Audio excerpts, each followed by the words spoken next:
எல்லா தமிழ் மக்களுக்கும் என்னுடைய வணக்கம். இன்றைக்கி ரொம்ப சிம்பிளாக இருக்கிற ஆனால் ஹெல்த்தியும் டேஸ்டியுமாக இருக்கிற ஒரு கறியோட ரெசிபி தான் பார்க்க போகிறது. பாவக்காய் மாங்காய் கறி. பாவக்காய் மாங்காய் கூடவே தேங்காய் வறுத்து அரைச்சூற்றி செய்கிற ஒரு ஸ்பெஷல் கறியாக இருக்குது. ரொம்ப டேஸ்டியாக இருக்குது. எப்படி செய்யலான்னு பார்த்துட்டு வரலாம். அதுக்காக அப்ராக்சிமேட்டாக 350 கிராம் அளவாக இருக்கிற பாவக்காய் எடுத்திருக்கு. மீடியம் சைஸில் இருக்கிற புளிப்பாக இருக்கிற ஒரு மாங்காயும் எடுத்துருக்கு.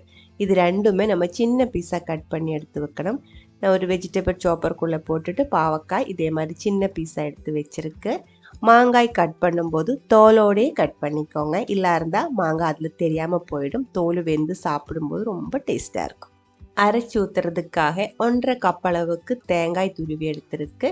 1/4 டீஸ்பூன் அளவுக்கு மஞ்சத்தூள், 2 பிஞ்சு அளவுக்கு வெந்தயம். வெந்தயம் ரொம்ப அதிகமாகி போகக்கூடாது, லைட்டாக கசப்படிக்கும். பாவக்காய்க்கும் கசப்பு இருக்கு இல்லைங்களா, அதனால வெந்தயம் ஒரு டேஸ்ட்டுக்காக மட்டும் 2 பிஞ்சு அளவுக்கு போட்டால் போதும். தீ அட்ஜஸ்ட் பண்ணி மீடியம் லோ ஃப்ளேமில் இதே மாதிரி நல்லா கோல்டன் ப்ரௌன் கலர் ஆகிற வரைக்கும், நல்லா கிறிஸ்பி ஆகிற வரைக்கும் வறுத்துக்கோங்க. அதுக்கப்புறம் தீ கம்மி பண்ணி வச்சு 3 டீஸ்பூன் அளவுக்கு கொத்தமல்லி பவுடர் சேர்த்துருக்கு. அதுவும் நல்லா இதே மாதிரி இது கூட மிக்ஸ் பண்ணி விட்டுக்கோங்க. தீ ஆஃப் பண்ணதுக்கு அப்புறம் 1.5 டீஸ்பூன் அளவுக்கு வரமிளகாய் பவுடரும் சேர்த்து காரமாக இருக்கிறதே சேர்த்துக்கோங்க.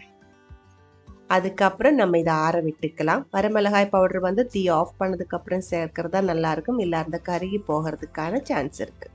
அது அங்கே ஆறட்டும்.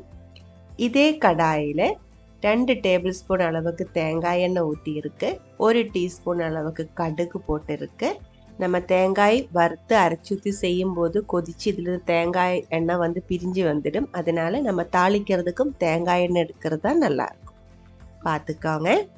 கடுகு வெடிச்சதுக்கு அப்புறம் 1/4 கப் அளவுக்கு தேங்காய் இதே மாதிரி சின்ன பீஸாக கட் பண்ணி சேர்த்துக்கோங்க. இது ஒரு கோல்டன் கலர் ஆனால் போதும், ரொம்ப ப்ரௌன் ஆகி போக வேண்டியதில்லை. அந்த அளவுக்கு வறுத்துக்கோங்க. அதுக்கப்புறம் நிறைய ஃப்ரெஷ்ஷாக இருக்கிற நல்ல மணமாக இருக்கிற கருவேப்பிலை சேர்த்துக்கோங்க. அதுவும் வறுத்ததுக்கு அப்புறம் 1/2 கப் அளவுக்கு சின்ன வெங்காயம் கட் பண்ணி சேர்த்துருக்கு. காரத்துக்கு தகுந்த மாதிரி 2-3 பச்சை மிளகாயும் சேர்த்துருக்கு. காரம் நீங்கள் அட்ஜஸ்ட் பண்ணிக்கோங்க. பச்சை மிளகாயும் வரமிளகாய் பவுடரும் சேர்க்கும்போது உங்களுக்கு எவ்வளோ காரம் வேணுமோ அதுக்கு தகுந்த மாதிரி சேர்த்துக்கோங்க. நல்லா வதக்கினதுக்கு அப்புறம் நான் இப்போ இதில் கொஞ்சம் உப்பு ஓடி சேர்த்துருக்கு. நல்லா வதக்கிக்கோங்க. மீடியம் லோ ஃப்ளேமில் தான் தீ வச்சிருக்கு. அதுக்கப்புறம் நம்ம கட் பண்ணி எடுத்து வச்சிருக்கிற பாவக்காய் முதல்ல சேர்த்துக்கலாம். பாவக்காயில் கொஞ்சம் தண்ணி இருக்கு, அதனால தான் அது முதல்ல சேர்த்துருக்கு. கொஞ்சம் நேரம் வதக்கினதுக்கு அப்புறம் அந்த தண்ணி கொஞ்சம் வற்றி அது கொஞ்சம் ட்ரை ஆகிடும். ரொம்ப வெந்து போக வேண்டியதில்லை. அதுக்கப்புறம் கட் பண்ணி எடுத்து வச்சிருக்கிற மாங்காயும் சேர்த்துருக்கு. மாங்காயும் சேர்த்து நல்ல ஒரு டைம் மிக்ஸ் பண்ணதுக்கு அப்புறம் அமர்த்தி வச்சுக்கோங்க. தண்ணி எதுவுமே ஊற்றக்கூடாது, தண்ணி ஊற்றிடுச்சுன்னா கசப்படிக்கும். தீ ரொம்ப கம்மி பண்ணி வச்சதுக்கப்புறம் மூடி வச்சுக்கோங்க. அதுங்க வேகட்டும்.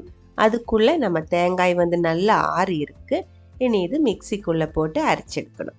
மிக்சிக்குள்ளே போட்டு அரைக்கும் போது சின்ன ஜார் எடுத்துக்கோங்க. தேங்காயோட அளவு கம்மியாக இருக்கிறதுனால சின்ன ஜாருக்குள்ளே போட்டு தண்ணி ஊற்றாம தான் அரைச்செடுக்கணும். கொஞ்சம் நேரம் அரைக்கும் போது இதிலிருந்து தேங்காய் எண்ணெய் பிரிஞ்சு வந்து நமக்கு இதே மாதிரி வறுத்த தேங்காய் அரைச்சி கிடைக்கும்.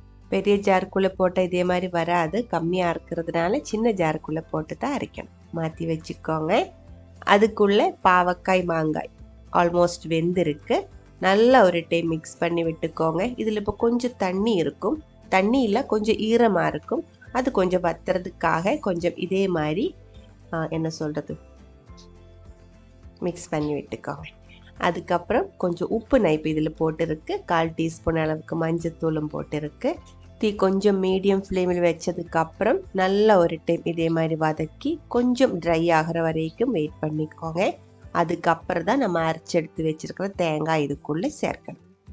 தேங்காய் சேர்த்ததுக்கப்புறம் தேவையான அளவுக்கு தண்ணி ஊற்றிக்கோங்க.